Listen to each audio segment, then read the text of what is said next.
കുഴപ്പമില്ല.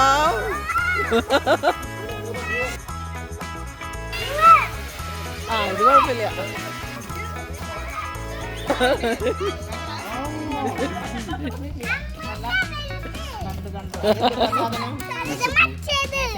അവിടെ കൊണ്ടു കത്തി.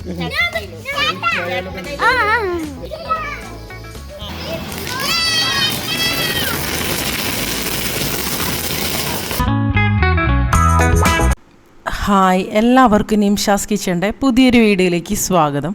ഈ ഒരു വിഷു എന്ന് പറയുന്നത് എന്നെ സംബന്ധിച്ച് ഒരുപാട് അങ്ങോട്ട് വിഷമിച്ച ഒരു ദിവസമായിരുന്നു. ഒരുപാട് പേടിച്ച, അതുപോലെ ഇങ്ങനൊരു വിഷ് കൈനീട്ടം വേറെ ആർക്കും കിട്ടരുത് എന്നാണ് ആഗ്രഹിക്കുന്നത് കേട്ടോ. ബാക്കി കാര്യങ്ങൾ ഞാൻ വഴിയേ പറയാം. അപ്പോൾ വിഷുവിൻ്റെ തലേദിവസം ഞങ്ങളിത് കുറച്ച് പടക്കം വാങ്ങിക്കാൻ വേണ്ടിയിട്ട് ഇറങ്ങിയതായിരുന്നു കേട്ടോ. അപ്പോൾ എല്ലാവരുടെയും അത്യാവശ്യം നല്ല തിരക്കുണ്ട്. കണിക്കൊന്നയൊക്കെ ഫ്രഷ് ആയിട്ടുള്ള കണിക്കൊന്നയൊന്നും ഈ പ്രാവശ്യം കാര്യമായിട്ട് അവൈലബിൾ ആയിരുന്നില്ല. അപ്പോൾ ഈ പടക്കം വാങ്ങിക്കുന്ന സ്ഥലത്ത് ചെമ്പൻ്റെ കടയാണ് കേട്ടത്. ഇവിടെ ഒരു 2 കിലോമീറ്ററോളം ദൂരത്ത് നല്ല ക്യൂ ആണ്. അപ്പോൾ എന്താ പറയുക, ഇന്നൊന്നും പടക്കം വാങ്ങിച്ച് തിരിച്ച് വരാൻ പറ്റില്ല എന്നുള്ളൊരു അവസ്ഥയാണ്. പടക്കമല്ല, ശരിക്കും പറഞ്ഞാൽ കുട്ടികൾക്ക് വേണ്ടിയിട്ട് ഈ കമ്പിത്തിരി, ഈ മേശാപ്പൂ, തലചക്രം, അങ്ങനത്തെ കുറച്ച് സംഭവങ്ങളൊക്കെ ഉണ്ടല്ലോ, അതൊക്കെ വാങ്ങിക്കാൻ വേണ്ടിയിട്ടായിരുന്നു ഞങ്ങൾ പോയത്. പിന്നെ ഞങ്ങൾ വേറൊരു കടയിൽ നിന്ന് കുറച്ച് സംഭവങ്ങളൊക്കെ വാങ്ങിച്ച് തിരിച്ചു പോന്നു. അപ്പോൾ ഈ പ്രാവശ്യമാണെന്നുണ്ടെങ്കിൽ കാലാവസ്ഥയിൽ ഒരുപാട് മാറ്റം വന്നല്ലോ. നല്ല ചൂടും അങ്ങനത്തെ കാര്യങ്ങളും കാലാവസ്ഥയിൽ വ്യത്യാസം വന്നതുകൊണ്ട് തന്നെ കണിക്കൊന്നയൊക്കെ നേരത്തെ പൂക്കണ് ചെയ്തത്. മിക്ക വീടുകളിൽ ഇപ്പോൾ കണിക്കൊന്നയൊന്നും അത്ര അവൈലബിൾ അല്ല. അതുകൊണ്ട് തന്നെ ഈ പ്ലാസ്റ്റിക് കണിക്കൊന്നകളായിരുന്നു കൂടുതലും വന്നിട്ടുണ്ടായിരുന്നത്. ഇപ്പോൾ നാട്ടിലുള്ളവരെ സംബന്ധിച്ചും ഇവിടെ ഇരിഞ്ഞാലക്കുട ഭാഗത്തൊക്കെ അങ്ങനെയായിരുന്നു കേട്ടോ കൂടുതലുണ്ടായിരുന്നത്. അപ്പോൾ ഞങ്ങളും ഈ പ്രാവശ്യം പ്ലാസ്റ്റിക് കണിക്കൊന്നൊക്കെ തന്നെയായിരുന്നു വാങ്ങിച്ചിട്ടുണ്ടായിരുന്നത്. അപ്പോൾ ഈ പടക്കമൊക്കെ കുറച്ച് വർഷങ്ങളായിട്ട് ഇവിടെ ഇരിക്കുന്നുണ്ടായിരുന്ന പടക്കമായിരുന്നു കേട്ടോ, ഈ മാലപ്പടക്കം. അപ്പോൾ അതൊക്കെ അങ്ങോട്ട് കത്തിച്ച് തീർക്കുകയാണ് ചെയ്തത്. വീട്ടിൽ വെക്കുന്നത് അത്ര സേഫ് ഒന്നുമല്ലല്ലോ. അപ്പോൾ ഞങ്ങൾ ഇവിടെ അനുപേൻ്റെ വീട്ടിൽ കണിയൊക്കെ വെച്ചതിന് ശേഷം ഭക്ഷണമൊക്കെ ഉണ്ടാക്കി അതിന് ശേഷം പിന്നെ ഞങ്ങളുടെ കുടുംബക്ഷേത്രത്തിലേക്ക് വരികയാണ് ചെയ്തത് കേട്ടോ. കുഞ്ഞിലിക്കാട്ടിൽ അന്നപൂർണേശ്വരി ക്ഷേത്രത്തിലേക്കാണ് വന്നത്. അപ്പോൾ രാവിലെ തന്നെ എന്താ പറയുക, ഇവിടെയൊക്കെ ഒന്ന് തൊഴുക, വിഷു അല്ലേ, അപ്പോൾ അത് വിചാരിച്ച് വന്നതാണ്. അപ്പോൾ ഇവിടുത്തെ വിഷുക്കണി കാര്യങ്ങളൊക്കെ വെച്ചിട്ടുണ്ടായിരുന്നു. അപ്പോൾ ഇവിടുത്തെ പൂജാരി നമുക്ക് എല്ലാവർക്കും വിഷു കൈനീട്ടമൊക്കെ തന്നിട്ടുണ്ടായിരുന്നു കേട്ടോ.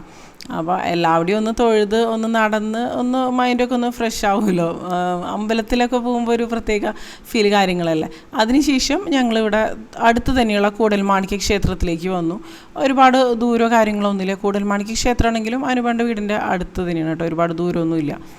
ശരിക്കും പറഞ്ഞാൽ നടന്നു വരാനുള്ള ഒരു ഡിസ്റ്റൻസൊക്കെ തന്നെയുള്ള. അപ്പോൾ ഇവിടെ കണ്ടില്ലേ പക്ഷികളൊക്കെ ഇരിക്കുന്നുണ്ട്.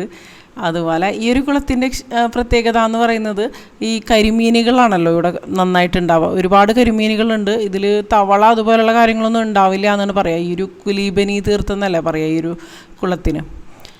അപ്പോൾ ഇവിടെ കുറച്ച് നേരം നിന്ന് കുട്ടികളൊക്കെ ആണെന്നുണ്ടെങ്കിലും ഇപ്പോൾ മീനുകളെയൊക്കെ നോക്കി ഇങ്ങനെ നല്ലൊരു വ്യൂ കാര്യങ്ങളല്ലേ. ഞങ്ങളെപ്പോൾ വന്നാലും ഈ ഒരു കുലീബനി തീർത്ഥമൊക്കെ ഒന്ന് റൗണ്ട് ചെയ്യും. പ്രത്യേകിച്ച് ഇപ്പോൾ അനുപേൻ്റെ വീടിൻ്റെ ആ ഒരു ഏരിയയിലുള്ള ഒരുപാട് ആൾക്കാർ ഡെയിലി ഇവിടെ വന്ന് പ്രാർത്ഥിക്കുന്ന അങ്ങനെ ഒരു സിസ്റ്റം ഉണ്ട്. അപ്പോൾ രാവിലെ തന്നെ വരുമ്പോൾ എന്താ പറയുക, നല്ലൊരു എക്സസൈസ് കൂടിയാണല്ലോ. ഇവിടെ വന്ന് ഈ ഒരു കുലീബിനി തീർത്തൊക്കെ ഒന്ന് റൗണ്ട് ചെയ്യുമ്പോഴേക്കും അത്യാവശ്യം ഒന്ന് നടക്കും. മൈൻഡ് ആണെന്നുണ്ടെങ്കിലും ഒന്ന് ഫ്രഷ് ആക്കാനും ഒക്കെ നമുക്ക് പറ്റും. അപ്പോൾ ഞങ്ങളും ദേ ഇവിടെ ഇങ്ങനെ ഒന്ന് റൗണ്ട് ചെയ്ത് കൂടുതൽ വെയിലാകുന്നതിന് മുമ്പ് തിരിച്ച് വീട്ടിൽ പോകാമെന്നുള്ളൊരു പ്ലാനിലൊക്കെ തന്നെയായിരുന്നു കേട്ടോ. അപ്പോൾ പ്രത്യേക ഒരു ഫീൽ തന്നെയാണ് ഈ കൂടൽമാണിക്യ ക്ഷേത്രത്തിൽ വരുമ്പോൾ എനിക്ക് കിട്ടാറ് കേട്ടോ. എല്ലാ ക്ഷേത്രത്തിലും വരുമ്പോൾ അങ്ങനെ ഒരു ഫീൽ കിട്ടാറില്ല. ചില ക്ഷേത്രങ്ങൾ ഒരു പോസിറ്റീവ് വൈബ് ശരിക്കും കൂടുതൽ തന്നെയാണെന്നാണ് എനിക്ക് തോന്നിയിരിക്കുന്നത് കേട്ടോ. അപ്പോൾ ഇതൊക്കെ കഴിഞ്ഞിനിപ്പോൾ വീട്ടിൽ പോകാമെന്നുള്ള ഒരു പ്ലാനാണ്. അപ്പോൾ അനുപേൻ്റെ വീട്ടിലായിരുന്നല്ലോ നിന്നുണ്ടായിരുന്നത്. അപ്പോൾ അവിടെ നിന്ന് ഭക്ഷണമൊക്കെ കഴിഞ്ഞ് അതായത് അച്ഛനും അമ്മേനെയൊക്കെ കാണാൻ വേണ്ടിയിട്ട് വീട്ടിലേക്ക് പോവാണ് കേട്ടോ. അപ്പോൾ അവിടെ വെച്ചിട്ടാണ് ഈ ഒരു എന്താ പറയുക, ഞാൻ നേരത്തെ പറഞ്ഞില്ലേ, ഒരുപാട് വിഷമിച്ചൊരു അനുഭവം ഉണ്ടായത്. അപ്പോൾ കൂടൽമാണിക്യ ക്ഷേത്രത്തിലാണെങ്കിൽ ഇപ്പോൾ ഉത്സവമൊക്കെ തുടങ്ങാറായി. അതുകൊണ്ട് തന്നെ അതിൻ്റെ തിരക്കുകളും ഇന്നാണെന്നുണ്ടെങ്കിൽ അത്യാവശ്യം നല്ല തിരക്കുണ്ട്. വിഷു ആയതുകൊണ്ടൊക്കെ തന്നെ ആയിരിക്കാം നല്ല ക്യൂ ഒക്കെ നിന്നിട്ടാണ് ഉള്ളിലേക്കൊക്കെ കയറാനും ഒക്കെ പറ്റിയത് കേട്ടോ. പക്ഷേ തൊഴാനും ഒക്കെ പറ്റി, കുഴപ്പമൊന്നും ഉണ്ടായിരുന്നില്ല. കണ്ടില്ല സ്റ്റേജ് കാര്യങ്ങളൊക്കെ ഇവിടെ കെട്ടലും കാര്യങ്ങളൊക്കെ ഉണ്ട്. അങ്ങനെ വണ്ടി പാർക്ക് ചെയ്യാനാണെന്നുണ്ടെങ്കിലും കുറച്ച് ദൂരേക്കായിരുന്നു പാർക്ക് ചെയ്തിട്ടൊക്കെ ഉണ്ടായിരുന്നത്. എന്നിട്ട് പിന്നെ തിരിച്ചങ്ങോട്ട് പോവും ഒക്കെ ആയിരുന്നു ചെയ്തത്. അങ്ങനെ തിരിച്ചത് എൻ്റെ വീട്ടിലേക്ക് പോയി. ഇതേ ഈ ഒരു ഇൻസിഡൻറ്റ്, ഞാൻ പറഞ്ഞ ഒരു ഇൻസിഡൻറ്റ് കഴിഞ്ഞതിന് ശേഷം ഞാൻ ഇരിക്കണതാണ് കേട്ടോ. ഒരു അരമണിക്കൂറൊക്കെ കഴിഞ്ഞതിന് ശേഷം എടുത്ത ഒരു ക്ലിപ്പായിരുന്നു അത്. അപ്പോൾ പിന്നെ ഞങ്ങൾ അതൊക്കെ കഴിഞ്ഞ് ഞാൻ പിന്നെ വീണ്ടും കുളിക്കുകയൊക്കെ ചെയ്തു. ഞാൻ കാര്യം എന്താണെന്ന് പറയാം. അപ്പോൾ ഇവിടെ വന്നതിന് ശേഷം എല്ലാവർക്കും, കുട്ടികൾക്കും എല്ലാവർക്കും വിഷ് കൈനീട്ടൊക്കെ കൊടുത്തു. അപ്പോൾ ഇവിടെ ഹെൽപ്പ് ചെയ്യാൻ വേണ്ടിയിട്ട് ഒരു ചേച്ചിയുണ്ട്. അപ്പോൾ ആ ചേച്ചി അവിടെ പുറത്ത് അലക്കുകല്ലിൻ്റെ ആ ഒരു ഭാഗത്തായിരുന്നു നിൽക്കുന്നുണ്ടായിരുന്നത്. അപ്പോൾ ആ ചേച്ചിക്ക് വിഷ് കൈനീട്ടം കൊടുക്കാൻ വേണ്ടിയിട്ട് ഞാൻ വന്ന അപ്പം തന്നെ ആ ചേച്ചിനെ കാണാൻ വേണ്ടിയിട്ട് അങ്ങോട്ട് വന്നു. അപ്പോൾ അവിടെ എന്ന് പറയുന്നത് ഒരു മതിലും ഒരു ഗേറ്റും ഉണ്ട്. അതിൻ്റെ അപ്പുറത്തായിരുന്നു അലക്കുകല്ല് കേട്ടോ. അപ്പോൾ അങ്ങോട്ട് പോയിട്ടായിരുന്നു ആ ഒരു ചേച്ചിക്ക്, കാർത്തു ചേച്ചി, ആ ചേച്ചിക്ക് വിഷ് കൈനീട്ടം കൊടുത്തത്. അപ്പോൾ കൊടുത്ത് ആ ചേച്ചിയുടെ അടുത്ത് ഞാനിങ്ങനെ സംസാരിച്ച് നിൽക്കുന്നുണ്ടായിരുന്നു. അപ്പോൾ സംസാരിക്കുന്നതിൻ്റെ ഇടയിൽ ആ ചേച്ചി എൻ്റെ അടുത്ത് പറഞ്ഞു, ബിങ്കോ എന്ന് പറയുന്നത് അവിടുത്തെ ഡോഗാണ് കേട്ടോ, ബിങ്കോനെ ലോക്ക് ചെയ്തിട്ടില്ല എന്ന്, അതായത് കെട്ടിയിട്ടിട്ടില്ല എന്ന് പറഞ്ഞു. അപ്പോൾ ആ ഒരു സമയത്ത് വന്ന ഒരു സമയത്ത് ഞാനവിടെ ഡോഗിനെ ശ്രദ്ധിക്കുക അങ്ങനെ ഒന്നും ചെയ്തില്ല. സാധാരണ രീതിയിൽ അവിടെ ലോക്ക് ചെയ്തിട്ട് ഇട്ടിരിക്കാവും ചെയ്യുക. അപ്പോൾ ഈ ഒരു ഡോഗ് എന്ന് പറയുന്നത് ആ ഒരു സമയത്ത് ഉറങ്ങായിരുന്നു. ഇത് പറഞ്ഞ വഴിക്ക് ഉറക്കത്തിൽ നിന്ന് ആ ഒരു പേര് വിളിച്ചപ്പോൾ, ഇപ്പോൾ പ്രത്യേകിച്ചും ഡോഗ്സിനൊക്കെ ഇങ്ങനെ അത്യാവശ്യം നല്ല ബുദ്ധി അങ്ങനത്തെ കാര്യങ്ങളൊക്കെ ഉണ്ടല്ലോ. ഈ ഒരു ഡോഗിൻ്റെ ബ്രീഡ് എന്ന് പറയുന്നത് ജർമ്മൻ ഷെപ്പേർഡാണ് കേട്ടോ. അപ്പോൾ ഇവൻ്റെ പേര് വിളിച്ചതോടുകൂടി ഇവൻ പെട്ടെന്ന് ചാടി എഴുന്നേറ്റു. അപ്പോൾ ഈ ഒരു ചേച്ചിയായിട്ട് ഈ ഒരു ഡോഗ് നല്ല കമ്പനിയാണ്. ഈ ചേച്ചി ചോറൊക്കെ വരെ വാരിയൊക്കെ കൊടുക്കും. അപ്പോൾ എനിക്ക് തോന്നിയത് ആ ഒരു പേര് വിളിച്ചപ്പോൾ ഈ ഒരു ചേച്ചീനെ എന്തെങ്കിലും ഞാൻ അറ്റാക്ക് ചെയ്യാൻ വന്നതാണെന്ന് വിചാരിച്ചിട്ട് ഈ ബിങ്കോ ചാടി എണീറ്റ് എൻ്റെ മേലേക്ക് ചാടി. അതായത് നമ്മൾ സിനിമയിലൊക്കെ കാണില്ലേ ആ ഒരു രീതിയിൽ, എന്താ പറയുക, ശരിക്കും ഇപ്പം ഇങ്ങനെ ചിരിച്ചിട്ടൊക്കെ പറയുന്നുണ്ടെന്നുണ്ടെങ്കിലും ആ ഒരു സമയത്ത് പേടി എന്ന് പറയുന്നത്, ഇപ്പോൾ ഒരു ഡോഗിൻ്റെ സ്പീഡിനനുസരിച്ചൊന്നും നമുക്ക് മൂവ് ചെയ്യാനോ ഒന്നും പറ്റില്ലല്ലോ. നല്ല സൈസാണ് കേട്ടോ ഈ ഒരു ഡോഗ് എന്ന് പറയുന്നത്. കഴിഞ്ഞ വർഷമൊക്കെ ഞാൻ വെക്കേഷന് വന്ന സമയത്ത് ഈ ഒരു ഡോഗ് ഇങ്ങനെ ഞാൻ തൊടലും കാര്യങ്ങളും ഒക്കെ ഉണ്ടായിരുന്നു. അതൊന്നും കൂടി ചെറുതായിരുന്നു ആ ഒരു സമയത്ത്. അപ്പോൾ എന്നെ കാണുമ്പോൾ അങ്ങനെ കുറയ്ക്കലോ അങ്ങനത്തെ കാര്യങ്ങളൊന്നും ഉണ്ടായിരുന്നില്ല. പക്ഷേ ഈ ഒരു പ്രാവശ്യം ഞാൻ വെക്കേഷന് വന്നിട്ട് ഇവിടെ നിന്നിട്ടുണ്ടായിരുന്നില്ല. ഈ ഒരു ഡോഗിനെ അങ്ങനെ കണ്ടിട്ടുണ്ടായിരുന്നില്ല. അപ്പോൾ അതിന് തന്നെ അങ്ങനെ പരിചയമോ കാര്യങ്ങളോ ഒന്നും ഇല്ലല്ലോ. പരിചയമില്ലാത്ത ആൾക്കാർ ഇപ്പോൾ അതിൻ്റെ കോമ്പൗണ്ടിലേക്ക് വരുമ്പോൾ അതിന് അറ്റാക്ക് ചെയ്യാന്നുള്ളൊരു ഇതായിരിക്കുമല്ലോ. പ്രത്യേകിച്ച് ഇവിടെ ഇപ്പോൾ എൻ്റെ ബ്രദറിൻ്റെ കുട്ടികളൊക്കെ ആയിട്ട് അത് കളിക്കലും കാര്യങ്ങളും അങ്ങനെ നല്ല രീതിയിൽ ഇണക്കുള്ളൊരു ഡോഗ് തന്നെയാണ് കേട്ടോ അത്. അപ്പോൾ ഇത് ഞാൻ പറഞ്ഞിട്ട് അങ്ങനെ ആർക്കും അങ്ങനെ ആദ്യം വിശ്വാസം ഉണ്ടായിരുന്നില്ല. അപ്പോൾ ആ ഒരു സമയത്ത് എൻ്റെ ബ്രദറൊന്നും ഉണ്ടായിരുന്നില്ല അവിടെ വീട്ടിൽ. ബ്രദറും എൻ്റെ ബ്രദറിൻ്റെ വൈഫും അവരൊക്കെ ബ്രദറിൻ്റെ വൈഫിൻ്റെ വീട്ടിലേക്ക് പോയിരിക്കുകയായിരുന്നു. ഒരു 3-4 പ്രാവശ്യം ഞാൻ അലക്കുകല്ലിൻ്റെ ബാക്കിലേക്ക് വീഴുകയാണ് ചെയ്തത്. അതായത് ഈ ചേച്ചി അവിടെ ഹെൽപ്പ് ചെയ്യാൻ നിൽക്കുന്ന ആ ഒരു ചേച്ചി ഉണ്ടല്ലോ, കാർത്തു ചേച്ചി, എന്നെയല്ല ഡോഗിനെ ഇങ്ങനെ പിടിക്കുന്നുണ്ടായിരുന്നു. പക്ഷേ ഒരാൾക്കൊന്നും പിടിച്ചു കഴിഞ്ഞാൽ അങ്ങനെ നിൽക്കാനോ, അതായത് ഈ ഡോഗിന് അത്യാവശ്യം നല്ല രീതിയിൽ ബലവും കാര്യങ്ങളൊക്കെ ഉണ്ടായിരുന്നു. അപ്പോൾ എൻ്റെ മേലേക്ക് ചാടുമ്പോൾ ഞാനിങ്ങനെ നമ്മളുടെ മേലേക്ക് ആവാതിരിക്കാൻ വേണ്ടിയിട്ട് എന്താ പറയുക, ഉരുണ്ട് ഈ സിനിമയിലൊക്കെ കാണില്ലേ ഡോഗൊക്കെ ഇങ്ങനെ കുതിച്ച് ചാടുന്ന ആ ഒരു രീതിയിലായിരുന്നു ശരിക്കും എൻ്റെ മേലേക്ക് ഈ ഒരു ബിങ്കോ ചാടിയത്. അങ്ങനെ 3-4 പ്രാവശ്യം ഞാൻ വീണ് ചെളിയിലൊക്കെ അലക്കുകല്ലിൻ്റെ ബാക്ക് ഭാഗം എന്നൊക്കെ പറയുമ്പോൾ, ചെളി എന്ന് പറഞ്ഞു കഴിഞ്ഞാൽ ഒരു വൈറ്റ് പാൻറ്റൊക്കെ ആയിരുന്നു ഇട്ടുണ്ടായിരുന്നത്. അതൊക്കെ ശരിക്കും ഒരു ബ്രൗൺ കളർ, അത് അലയ്ക്കാൻ പോലും വെളുക്കില്ല എന്നുള്ളൊരു രീതിയിലായി. എന്താ പറയുക, അതുപോലെ ഉരുണ്ട് പെരണ്ട് എൻ്റെ കൈയും കാലൊക്കെ അത്യാവശ്യം നല്ല രീതിയിൽ ഒരയലും കാര്യങ്ങളും ഒരുവിധം ഭാഗങ്ങളിലൊക്കെ വേദനയും കാര്യങ്ങളൊക്കെ ആയിരുന്നു. ആ ഒരു സമയത്ത് പിന്നെയും വലിയ കുഴപ്പമുണ്ടായിരുന്നില്ല. പിറ്റേ ദിവസം ആയപ്പോഴേക്കും വേദന സംഭവങ്ങളൊക്കെ കൂടിയിട്ടാണ്. പക്ഷേ ഈ ഒരു ഡോഗ് എന്നെ ടച്ച് ചെയ്തിട്ടുണ്ടെങ്കിൽ ഇപ്പോൾ ശരിക്കും കടിക്കാനാണ് വന്നത്. അതായത് ആ ഒരു രീതിയിലായിരുന്നു, ഇങ്ങനെ എന്താ പറയുക, ഇങ്ങനെ ചീറിക്കൊണ്ടൊക്കെ വരിക എന്നൊക്കെ പറയില്ലേ, ആ ഒരു രീതിയിലായിരുന്നു കുറച്ചിട്ടും ഇതായിട്ടൊക്കെ വന്നിട്ടുണ്ടായിരുന്നത്. എന്തോ ഒരു ഭാഗ്യത്തിന് രക്ഷപ്പെട്ടു. ഒന്നും കാര്യമായിട്ടൊന്നും സംഭവിച്ചില്ല. എന്താ പറയുക, കണ്ണിൽ കൊള്ളേണ്ട സംഭവം പുരുകത്തിൽ കൊണ്ടുപോയി എന്നൊക്കെ നമ്മൾ പറയില്ലേ, അതുപോലെ എന്തോ ഒരു ലക്ക് ഉണ്ടെന്ന് എനിക്ക് തോന്നുന്നു.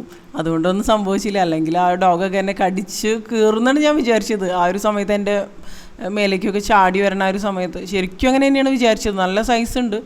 ഇപ്പോൾ ഊഹിക്കാമല്ലോ ജർമ്മൻ ഷെപ്പേർഡ് ആകുമ്പോൾ. അപ്പോൾ അങ്ങനെയായിരുന്നു ശരിക്കും ഉണ്ടായ സംഭവം. എന്തോ ഒരു ഭാഗ്യത്തിന് രക്ഷപ്പെട്ടു. കാർത്തു ചേച്ചി പറഞ്ഞിട്ടൊന്നും ആ ഒരു ഡോഗ് കേൾക്കണോ ഒന്നും ഉണ്ടായിരുന്നില്ല. ഇങ്ങനെ എന്താ പറയുക, ആ ഒരു ദേഷ്യത്തിൽ ഭയങ്കര ഇതിൽ നിൽക്കുമായിരുന്നു. പിന്നെ അമ്മ വന്നിട്ടും പിടിച്ചിട്ട് കിട്ടുന്നുണ്ടായിരുന്നില്ല. പിന്നെ അച്ഛൻ വന്നിട്ടാണ്, അച്ഛനും അമ്മയും എല്ലാവരും കൂടിയാണ് അതിനെ ശരിക്കും പറഞ്ഞാൽ ലോക്ക് ചെയ്തത് കേട്ടോ. ആ ഒരു സമയത്ത് എന്താ പറയുക, ഒന്ന് പിടിച്ച് കെട്ടിയ ഒരു സമയത്ത് അവിടെ ഒരു റൂം ഉണ്ടായിരുന്നു, പഴയ സാധനങ്ങളൊക്കെ വെക്കാൻ വേണ്ടിയിട്ടുള്ള ഒരു റൂം. അതിലേക്ക് ഞാൻ കയറി ഉള്ളിൽ നിന്ന് ലോക്ക് ചെയ്തു. പിന്നെയാണ് അച്ഛൻ വന്നിട്ട് ഇതിനെ കറക്റ്റായിട്ട് ലോക്ക് ചെയ്തതിന് ശേഷമാണ് ഞാൻ പിന്നെ അതിൻ്റെ ഉള്ളിൽ നിന്ന് ഇറങ്ങിയത്. അതായത് ഇങ്ങനെ ഒരു സിറ്റുവേഷനൊക്കെ ഉണ്ടായിക്കഴിഞ്ഞാൽ ആരായാലും പേടിച്ചു പോകുമെന്ന് പറഞ്ഞു കഴിഞ്ഞാൽ പേടിയും അത് ഫേസ് ചെയ്യാന്ന് പറയുന്നത് എന്താ പറയുക, നമ്മൾ സിനിമയിൽ മാത്രം അനുഭവിച്ച ഒരു സംഭവം. ഞാൻ എൻ്റെ ലൈഫിൽ ഇങ്ങനെ ഒരു സംഭവം റിയൽ ലൈഫിൽ ഇതുവരെ അനുഭവിച്ചിട്ടോ ഒന്നുമില്ല. ശരിക്കും നമ്മൾ പേടിച്ചു പോവും. പിന്നെ ബ്രദർ വന്നതിന് ശേഷം CCTV-യിലൊക്കെ ഇങ്ങനെ നോക്കി അത് ആ ഒരു സംഭവം ക്ലിപ്സ് സംഭവങ്ങളൊക്കെ കിട്ടിയിട്ടുണ്ടോയെന്ന്. കുറച്ച് ഭാഗങ്ങളൊക്കെ ഉണ്ടായിരുന്നു, ബാക്കി കാര്യങ്ങളൊന്നും അങ്ങനെ എന്താ പറയുക അതിൽ റെക്കോർഡ് ഉണ്ടായിരുന്നില്ല ആ ഒരു ഏരിയയിലത്തെ. അതായത് അലക്കലിൻ്റെ ബാക്കിൽ ഇങ്ങനെ ചെറിയൊരു മതിൽ പോലെ ഉണ്ട്. അതായത് ഒരുപാട് ഹൈറ്റിലല്ല, അതിൻ്റെ അങ്ങോട്ടൊക്കെയായിരുന്നു ഞാൻ വീണത്. ആദ്യം ഈ ഒരു ബിങ്കോ ഓടി വന്നപ്പോൾ ഞാൻ ആ മതിലിൻ്റെ മുകളിൽ കയറിയിരുന്നു. എന്നിട്ട് പിന്നെ അവിടെ നിന്ന് താഴേക്ക് വീണ് അവിടെ ഉരുണ്ട് പെരണ്ട് എന്താ പറയുക 3-4 പ്രാവശ്യം വീഴിലും അങ്ങനെയൊക്കെ എന്താ പറയുക. എനിക്ക് കഴുത്ത് വേദന, ബാക്ക് പെയിൻ, അങ്ങനെ മൊത്തത്തിൽ വേദന, എല്ലാവിടെയും വേദന. വയറൊക്കെ ഇടിച്ചു എന്ന് തോന്നുന്നുണ്ട്, വയറിൻ്റെ ആ ഒരു ഭാഗം. അങ്ങനെ മൊത്തത്തിൽ. പക്ഷേ ഡോഗ് കടിച്ച് ഉള്ള ഒരു പ്രശ്നമോ കാര്യങ്ങളോ ഒന്നും ഉണ്ടായിരുന്നില്ല എന്ന് മാത്രം. അങ്ങനെ ഈ ഒരു വിഷു എന്ന് പറയുന്നത് ഒരിക്കലും മറക്കാൻ പറ്റാത്തൊരു ഓർമ്മ എന്ന് തന്നെ പറയാൻ വേണമെന്നുണ്ടെങ്കിൽ.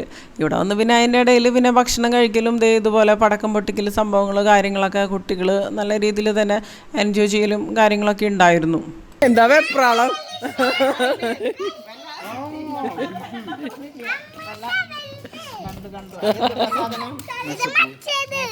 അവിടെ കൊണ്ടുവച്ച് കത്തിച്ചു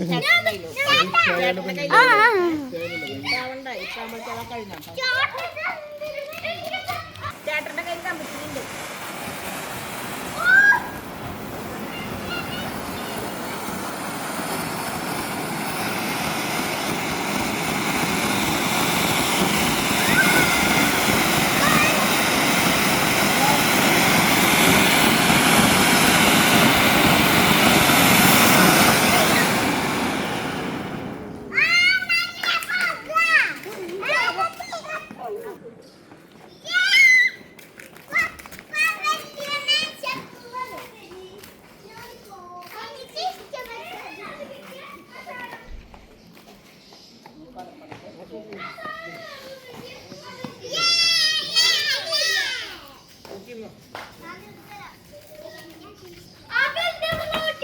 പിന്നെ വലുതാ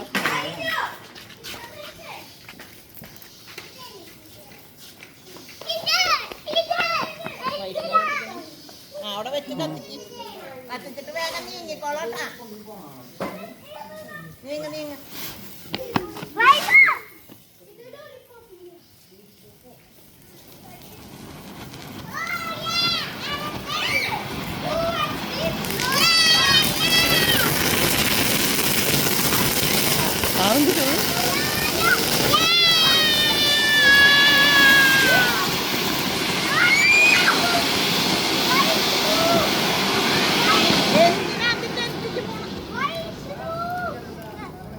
എന്തിനത്ര തിരക്കിട്ട് അങ്ങോട്ട് ഓടുന്നു മക്കളെ?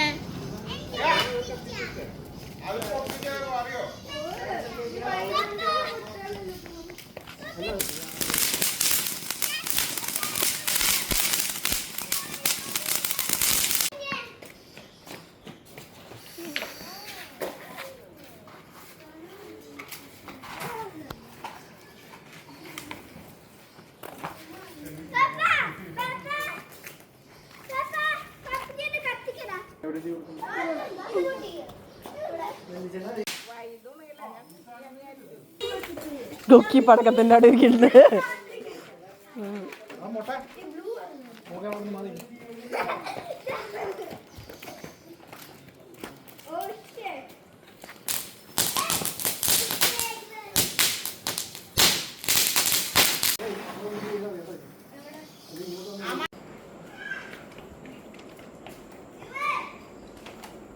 മൂന്നല്ലേ പറഞ്ഞു? 2348.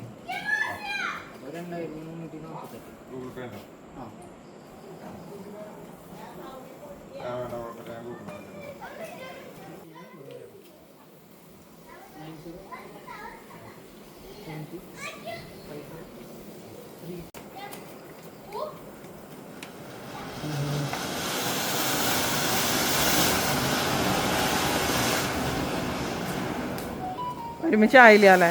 ആ ആയി നെക്സ്റ്റ് ആയി.